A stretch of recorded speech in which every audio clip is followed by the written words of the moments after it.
Welcome to Biology in Bits, where you find easy explanation of your favorite biology topics. So, अब हम पढ़ने वाले हैं biological molecules. I have started a series in which I am going to cover biological molecules one by one, like proteins, carbohydrates, lipids, etc. And the first biological molecule that we are going to cover is proteins. So, proteins का नाम सबने सुना होगा. हमारी body के building blocks हैं और बहुत ही इम्पॉर्टेंट रोल प्ले करते हैं. डिफरेंट फंक्शंस, बहुत ही क्रूशल फंक्शंस हैं जो ये हमारी बॉडी में परफॉर्म करते हैं. बट इनके फंक्शन से पहले हम प्रोटीन के स्ट्रक्चर के बारे में जानेंगे. सो प्रोटीन बायोलॉजिकल मॉलिक्यूल है. बायोलॉजिकल मॉलिक्यूल होने का मतलब ये है कि ये लिविंग ऑर्गेनिजम्स के अंदर पाए जाते हैं. And these are polymers. So हमें पता है जो पॉलीमर होता है वो मोनोमर के जो बहुत सारे मोनोमर्स जब साथ में आकर कंबाइन करते हैं उससे पॉलीमर की फॉर्मेशन होती है. Means there is one monomer, when it combines with another monomer एक डाइमर बनता है. देन और मोनोमर आएगा, ट्राइमर बनेगा. ऐसे ऐसे करके जब मोनोमर साथ में बॉन्ड के थ्रू जुड़ते हैं तो पॉलीमर की फॉर्मेशन होती है. और इस पॉलीमर की जो मोनोमेरिक यूनिट है वो है amino acid. So therefore amino acids are the building units of proteins. Now it is very important to understand कि amino acid का structure क्या रहता है. So first of all, as we look at the name of amino acid, amino acid यानी कि एक ऐसा molecule जिसमें अमीनो ग्रुप भी है एंड एसिडिक ग्रुप भी है. सो अमीनो एसिड का स्ट्रक्चर किस तरीके से रहता है. यहाँ पर एक कार्बन रहती है, सेंट्रल कार्बन, जिसे हम अल्फा कार्बन बोलते हैं. और इस अल्फा कार्बन की चारों वैलेंसीज जो हैं वो अलग अलग एटम्स या फिर मॉलिक्यूल सफाइज करते हैं. एक वैलेंसी यहाँ पर जो सफाइज कर रहा है वो है आपका carboxyl group, COOH group. Another valency is सफाइज by NH2 group, that is known as amino group. Hydrogen present होता है and this R group. So हमारी बॉडी में there are 20 standard amino acids that participate in the formation of protein. अब ये जो 20 amino acids हैं इसमें ये स्ट्रक्चर तो सेम रहने वाला है, बट जो सिर्फ और सिर्फ डिफर करता है वो होता है ये R group. Different amino acid में ये आर ग्रुप डिफरेंट होता है.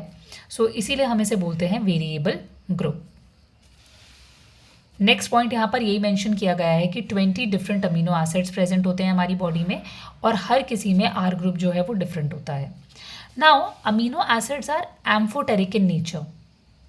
एम्फोटेरिक का मतलब होता है कोई भी एक ऐसा मॉलिक्यूल जो एसिड की तरह भी एक्ट कर रहा है और बेस की तरह भी एक्ट कर रहा है. अब ऐसा कैसे पॉसिबल है. सो बेसिकली जो अमीनो एसिड है डिपेंड करता है पीएच क्या है. अगर तो पीएच एसिडिक है उस टाइम पे ये कार्बोक्सिलिक एंड अमीनो ग्रुप की फॉर्म होती है प्रोटोनेटेड. आप देख पा रहे हैं यहाँ पर भी एक प्रोटॉन प्रेजेंट है और यहाँ पर भी प्रोटॉन प्रेजेंट है. अब क्योंकि जब पीएच एसिडिक है और ये प्रोटोनेटेड फॉर्म में एग्जिस्ट कर रहा है तो ये एक्ट कर रहा है प्रोटॉन डोनर की तरह. और हमने आप लोगों ने पढ़ा होगा कि जो एसिड्स होते हैं वो प्रोटॉन डोनर होते हैं और जो बेसेस होते हैं वो प्रोटॉन एक्सेप्टर होते हैं. सो ऑन एसिडिक पीएच ये एक्ट कर रहा है प्रोटॉन डोनर की तरह. दैट इज़ वाई ये एसिडिक पीएच पे एक्ट करते हैं एसिड की तरह. अगर हम बात करें पीएच बेसिक है तो उस टाइम पे यहाँ पर ये कार्बोक्सिलिक एसिड ग्रुप अपना जो प्रोटॉन है वो डोनेट कर देता है और आयन की फॉर्म में एग्जिस्ट करता है, CO नेगेटिव. साथ ही साथ NH3 पॉजिटिव भी अपना प्रोटॉन डोनेट कर देता है और NH2 की फॉर्म में एग्जिस्ट करता है. So this is known as the deprotonated form. Now अब ये जो डीप्रोटोनेटेड फॉर्म है ये प्रोटॉन एक्सेप्ट करने की टेंडेंसी को शो कर रही है. सो दैट इज़ वाई जब बेसिक पीएच होती है और ये डीप्रोटोनेटेड फॉर्म में एग्जिस्ट करता है तो ये एक्ट करता है as a base. So this point is very important. हम लेटर इस पॉइंट पे फिर वापस आएंगे कि जो हमारे अमीनो एसिड्स हैं वो एम्फोटेरिक इन नेचर होते हैं. Under different pH, carboxyl and amino group protonation status is different and it act as acid as well as a base based upon the pH. So now we are going to look at the classification as well as the structure of 20 different amino acids that are found in our body और ये बहुत important है, इनके structure को याद रखना, इनसे हम इनकी प्रॉपर्टीज़ को भी समझेंगे। So let's start. सबसे पहली कैटेगरी आती है, अच्छा ये जो क्लासिफिकेशन है ये है on the basis of R group. किस तरीके का आर ग्रुप है उसके बेसिस पे डिफरेंट डिफरेंट क्लासेस हैं। द फर्स्ट कैटेगरी और the classes aliphatic side chain, और मैं यहाँ एक पॉइंट और मेंशन कर देती हूँ, नॉन पोलर। नॉन पोलर यानी कि ये पोलर नहीं है, ये हाइड्रोफोबिक है। So the first one is, अब इसमें इतना तो सेम रहने वाला है part, carbon with hydrogen, carboxylic group and amino group. Base अब हम जो डिस्कस करने वाले हैं स्ट्रक्चर, उसमें आर ग्रुप डिफरेंट रहेगा। सबसे पहले बात कर लेते हैं सबसे सिंपलेस्ट वाले की, जिसमें ये जो चौथी वैलेंसी है यहाँ पर हाइड्रोजन प्रेजेंट होता है, and this is known as glycine. The next is, अगर इस हाइड्रोजन की जगह हम एक मिथाइल ग्रुप रखा दें तो उसे हम बोलते हैं एलानाइन। इस मिथाइल ग्रुप की जगह अगर हम 2 मिथाइल ग्रुप ले आएं और ऊपर एक CH ग्रुप को रखें तो उसे हम बोलते हैं वेलिन। इसी पूरे ग्रुप को यहाँ नीचे शिफ्ट कर दें और ऊपर एक CH2 आ जाता है, उसे हम बोलते हैं ल्यूसीन। इस CH3 को अगर मैं यहाँ पर भेज दूँ, CH3 यहाँ पर आ गया, यहाँ CH2 हो गया और यहाँ CH3 है, तो उसे हम बोलते हैं isoleucine. Glycine, alanine, clean, leucine, isoleucine जो है वो हमारी पहली कैटेगरी है, non polar aliphatic side chain amino acids. The next category is aromatic side chain. यहाँ पर हमारी साइड चेन एलिफैटिक नहीं है, एरोमेटिक है। सो पहला जो है वो है आपका किस तरीके से है, CH2 ग्रुप है। यहाँ पर ऊपर आपने देखा था एलानाइन में CH3 था, इस CH3 में मैंने अगर एक बेंजीन रिंग एक फिनाइल रिंग लगा दी तो वो बन जाता है phenylalanine. CH2 and a phenyl ring, this is known as phenylalanine. दूसरा अगर हम देखें तो ये है आपका ट्रिप्टोफान। इस पूरे रिंग को हम बोलते हैं इंडोल रिंग, और इस इंडोल रिंग में 2 रिंग्स होती हैं। ये है आपकी बेंजीन रिंग और ऊपर वाली है पायरोल रिंग, और इस पूरे स्ट्रक्चर को हम बोलते हैं इंडोल रिंग। सो ट्रिप्टोफान में इंडोल रिंग प्रेजेंट होती है। The next category is hydroxyl group containing. Again इतना पार्ट सेम है, CH2 ग्रुप और उसमें सीधे सीधे अगर OH आ जाए तो उसे हम बोलते हैं सेरीन। अब इस CH2 में अगर हम OH तो रखें, साथ ही साथ एक मिथाइल ग्रुप भी लगा दें तो वो बन जाता है थ्रियोनीन।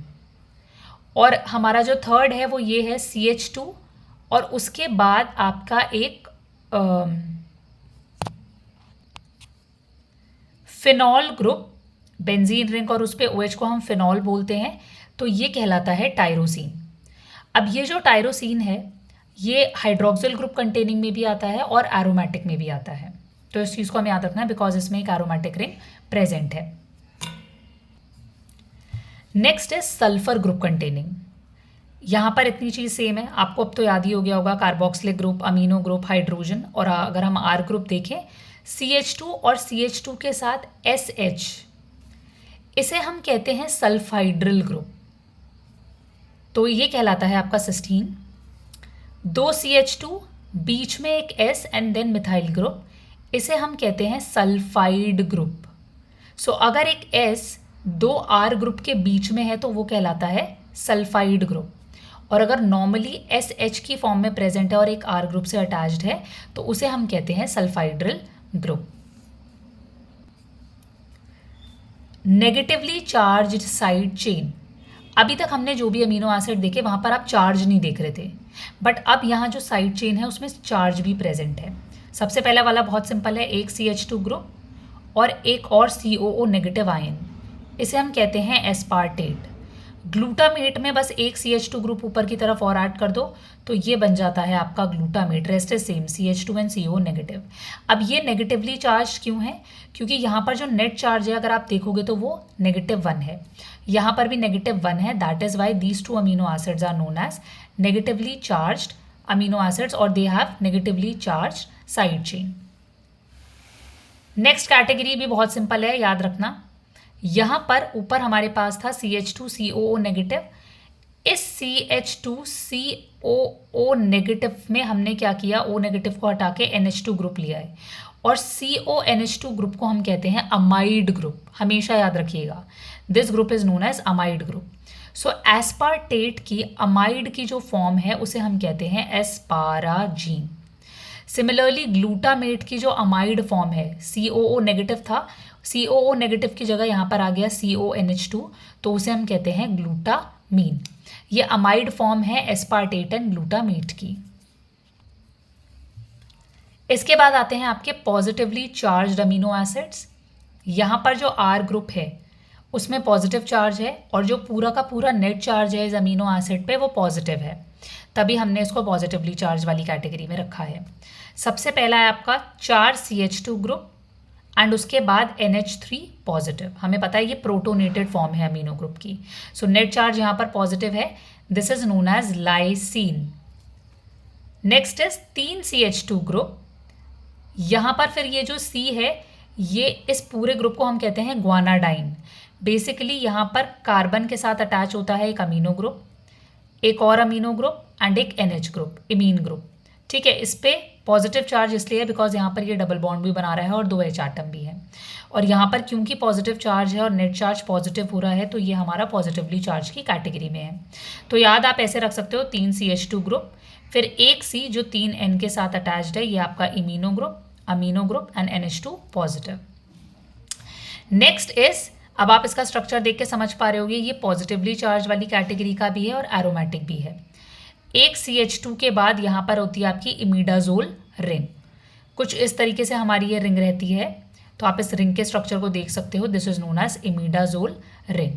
सो lysine, arginine and histidine are the positively charge amino acids. Next come an imino acid. यहाँ पर अमीनो ग्रुप ना होकर इमीनो ग्रुप है। अमीनो ग्रुप होता है NH2 ग्रुप और इमीनो ग्रुप होता है NH ग्रुप। सो यहाँ कार्बन के पास जो है वो कार्बोक्सिलिक ग्रुप है, हाइड्रोजन है और इमीनो ग्रुप है, और इस तरीके से ये जो है साइक्लिक स्ट्रक्चर फॉर्म करता है। अब हम क्लासिफिकेशन देखते हैं on the basis of polarity, कि कौन सा पोलर है, कौन सा नॉन पोलर है। तो आपको 4 कैटेगरी याद रखनी है। अभी आपने जो भी स्ट्रक्चर्स देखे हैं, आप इनको जब दोबारा से वीडियो को रिप्ले करेंगे और ड्रॉ करके देखेंगे तो आपको उनका जो स्ट्रक्चर है वो बहुत ईजिली याद हो जाएगा। Now we will look at the classification on the basis of polarity. 4 category देखनी है हमें। सबसे पहले आते हैं नॉन पोलर, उसके बाद आते हैं polar but uncharged, then polar positively charged. Obviously जो भी चार्ज मॉलिक्यूल्स होते हैं वो पोलर इन नेचर ही होते हैं। Polar negatively charged. Non polar में हमारे शुरुआती जो हमने 5 देखे थे ना, गावली, GAVLI, तो वो पांचों के पांचों आपके नॉन पोलर कैटेगरी को बिलोंग कर रहे हैं। ग्लाइसिन जिसमें हमने हाइड्रोजन ग्रुप देखा था, एलानाइन जिसमें हमने मिथाइल ग्रुप देखा था, वेलिन जिसमें CH के साथ 2 मिथाइल ग्रुप थे, ल्यूसीन जिसमें इसी को हमने नीचे खिसका दिया, ऊपर एक CH2 ले आए थे, एंड आइसोल्यूसिन जिसमें हमने इसको यहाँ पर भेज दिया था और इस तरीके से हमारे पास एक ग्रुप आ गया था आइसोल्यूसिन, और मिथियोनिन जिसमें आपका सल्फाइड ग्रुप प्रेजेंट है, CH2 CH2 SN CH3। सो ये जो है नॉन पोलर की कैटेगरी में है, इनमें पोलैरिटी नहीं है। फिर नेक्स्ट कैटेगरी है पोलर अनचार्ज्ड, यानी कि चार्ज नहीं है बट पोलैरिटी है। ठीक है, सो पोलैरिटी मतलब कि एक पोल जो है वो इनका पॉजिटिवली चार्ज वाली उसको शो कर, मतलब एक पोल पे आप पार्शियल चार्ज देख पाते हो, उसको हम पोलैरिटी कहते हैं। तो यहाँ पे सबसे पहला आता है सेरीन जिसमें OH ग्रुप है और OH ग्रुप एक पोलर ग्रुप है। ठीक है, थ्रियोनिन में भी OH ग्रुप है तो ये पोलर है। सिस्टीन में SH ग्रुप पोलर ग्रुप है। टायरोसिन में अगेन OH है तो ये पोलर है। एस्पाराजीन में CONH2 है और ये भी पोलर है। ग्लूटामीन में CONH2 है और ये भी पोलर है। Next is polar positively charge, ये तो बहुत ईजी है, जो अभी अभी हमने 3 देखे थे, लाइसिन, आर्जिनिन एंड हिस्टिडीन, तीनों पे पॉजिटिवली चार्ज था। अनचार्ज मॉलिक्यूल्स आपके पोलर ही होते हैं। एंड पोलर नेगेटिवली चार्ज्ड, इसमें आते हैं आपके एस्पार्टेट एंड ग्लूटामेट। सो अब हम क्विकली देखने वाले हैं समरी। क्विकली समरी देखने वाले हैं। अभी हमने क्या सीखा? हमने ये सीखा कि जो आपके प्रोटीन्स हैं वो पॉलीमर हैं। इस पॉलीमर का जो मोनोमर होता है या मोनोमेरिक यूनिट होती है वो होती है अमीनो एसिड। हमारी बॉडी में 20 स्टैंडर्ड अमीनो एसिड्स हैं। स्टैंडर्ड इसलिए कह रहे हैं क्योंकि ये प्रोटीन फॉर्मेशन में पार्ट करते हैं, जो कि प्रोटीन फॉर्मेशन करते हैं।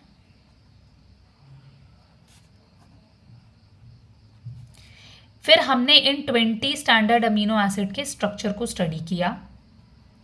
साथ ही साथ हमने ये जाना कि जो आपका अमीनो एसिड है उसका नेचर कैसा होता है, एम्फोटेरिक, यानी कि ये बेस और एसिड दोनों की तरह एक्ट करता है।